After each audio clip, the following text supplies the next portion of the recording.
Since the overwhelming majority of Americans have not served in Congress, it's really interesting to see Alexandria Ocasio-Cortez kind of remove the veil and let us know the secrets about what it's like to be a member of Congress. So, for example, she's been doing these live streams on Instagram where she talks about how nobody will tell you this, but everyone in Congress pretty much is walking around with stinky clothing on since they don't have time to do laundry. She talks about how they receive these goodie bags as part of new orientation in Congress. And another thing that she is telling us about is a very specific reason why many members of Congress don't have the same urgency to act when it comes to healthcare as the rest of us do. She tweeted, "In my onboarding to Congress, I get to pick my insurance plan. As a waitress, I had to pay more than twice what I'd pay as a member of Congress.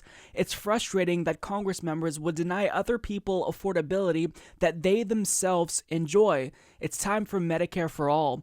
Also, pretty sure one Dante's Circles of Hell includes scrolling through a mirror hall of agonizingly similar healthcare plans like UHG Choice Master HMO 1800 versus Redgo Option Plus EPO 2000. I don't know one normal person in this country that actually enjoys open enrollment. People don't want overly complicated choice between pricey, low-quality plans. We want an affordable solution that covers our needs like the rest of the modern world. Medicare for all, single-payer system, covers physical, mental, and dental care, zero due at the point of service. Now, when she says zero due at the point of service, to clarify, what she means is the price should be $0 at the point of delivery, meaning when you go and see your doctor, you pay $0. You don't have to expect a bill later or at the time of your visit. It's $0. It's free at the point of delivery. And I think that clarification is important because I've seen some headlines talking about this tweet where they will frame it as Ocasio-Cortez calls for affordable healthcare, but she's being very clear here in calling for Medicare for all, saying, when I say Medicare for all, I don't mean affordable, I mean free at the point of delivery, which is what we're fighting for. Now, the reason why I'm a little bit worried about people in the media trying to frame this as her calling for affordable care is because that's one way that a lot of progressives would be turned off if she kind of did this pivot to where she once called for Medicare for all and is suddenly calling for, quote, affordable healthcare. So I don't necessarily know that pundits are trying to say she's calling for affordable healthcare, even if she is explicitly saying Medicare for all, because they want to turn her off to progressives. I don't necessarily know that their agenda is nefarious and that they're trying to do that. Maybe they just don't think about it that way. But I think that point of clarification is really important.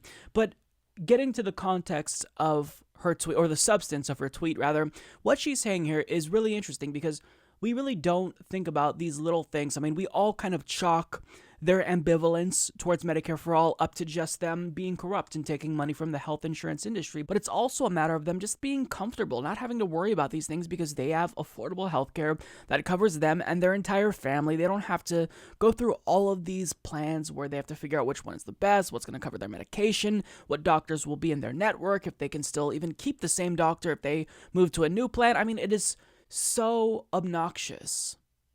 And normal Americans know what it's like, which is why when we talk about Medicare for all, it's so popular. It's why 70% of Americans and 52% of Republicans, according to some polls, believe Medicare for all is the right way to go, because it's very difficult to spread propaganda and misinformation about an issue that Americans know about. I mean, we know what the American for-profit health industry is like because we have to deal with them if we want healthcare in this country.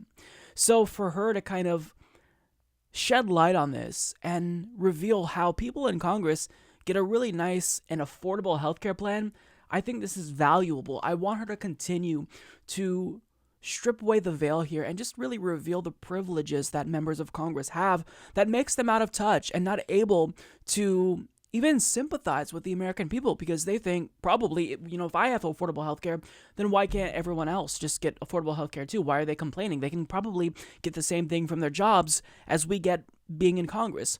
But that's not true. Now, of course, because she said anything, there had to be at least one conservative hack that jumped down her throat, and this time it was Jim Hansen who said, "Things will be much simpler when our democratic socialist overlords simply tell us who will live and who will die. Hashtag death panels rock." Now, the idiocy that you could fit into however many characters Twitter allows now, I think it's 280? It's not 140, so it's got to be like 280. The amount of idiocy in that is so stupid, because if you believe that we should not have death panels, nobody thinks that in actuality, then you should definitely be against our for-profit healthcare system, because that leads to literal death panels, where if you need a particular medical procedure done, guess who has to determine if you qualify for that? Insurance companies. You pay them money every single month, but they still have to determine whether or not you're eligible and qualify for them to cover the cost of this procedure. This is what happens before you can even undergo treatment. You have to make sure that your insurance companies, or your insurance provider rather, will cover it. So it's absolutely absurd to denounce death panels but still support our for-profit healthcare system while pretending conveniently so as if health insurance companies aren't death panels themselves. But I'm preaching to the choir, and certainly Ocasio-Cortez already knows this, because that's exactly what her response was. She said, actually, we have for-profit death panels now. They are companies plus boards saying you're on your own because they won't cover a critical procedure or medicine. Maybe if the GOP stopped hiding behind this, quote, socialist rock they love to throw, they'd actually engage on issue for once. And that's exactly it. They won't. They don't know how to engage when it comes to the substance of this issue, because they've lost that debate. Donald Trump wrote an op-ed basically lying about Medicare for All, even if he supported it in a way when he was just elected. Now he did a 180. But when we call him out for that, what's the response from right-wingers? Just check out a comment section of any video I do where I criticize Donald Trump. Once you get past all the usual viewers, you're going to see the orange mad bad. Mike is a cuck. Mike is an NPC. And it's because they don't know how to make an argument. And I'm glad that they don't know how to make an argument, because this helps us. It's why we're winning the debate. It's why we are monopolizing discourse when it comes to Medicare for All. Every time somebody comments and calls me an NPC and calls me a faggot and calls me a soy boy, that's fine. Keep doing it, because while you're doing that, I'm making an argument that's going to stick. But the reason why they don't even want to try to get into the substance and really debate the merits of Medicare for All is because they can't. Because it is a common sense policy. The only things they try to do is throw out the word socialist in order to scare people, which no longer works in Venezuela. They also try to fearmonger about the cost, while Republicans just blew up the deficit by giving tax cuts to the rich, while we continue to expand our military budget, while we do everything that suggests we don't really care about the deficit and debt. They try to fearmonger about that. That's the only thing they have.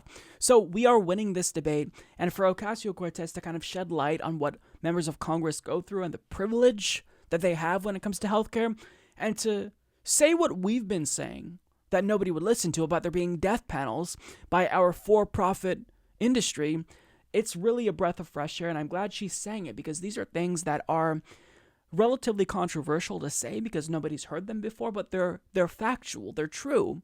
If you're against death panels, you should be the loudest screaming against our for-profit health insurance industry. And since progressives are against death panels, that's why we're speaking out against for-profit insurance providers. That's why we're in favor of Medicare for All, and why you should be too.